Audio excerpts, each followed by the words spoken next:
তোমার মেয়ে করেছে, রাগ গিয়ে পড়লো মেয়েটার উপরে। মেয়েটাকে ডাকছে, মা রোকেয়া, মা রোকেয়া, সত্যি করে বলুন বাবাকে ছেলেরা বেশি ভালোবাসে না মেয়েরা বাসে? জোরে বলুন একবার। মেয়েরা। বেটা হয়নি তাহলে বলছো মেয়েরা? খারাপ আছে না ভাই? মেয়েরা বেশি না বেটারা? মেয়েরা।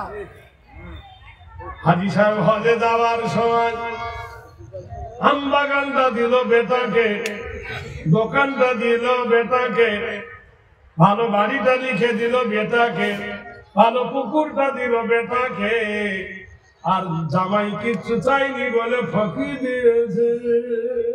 জনাদন হরাম, জনাদন হরাম, চাইনি দেওয়া। হজে গেছে হজ করতে, একটা জায়নামাজ কিনে এনেছে, জায়নামাজের মসজিদে সেজদা পড়ে বলছে, আল্লাহ আমি সেজদা করতেছি, আল্লাহর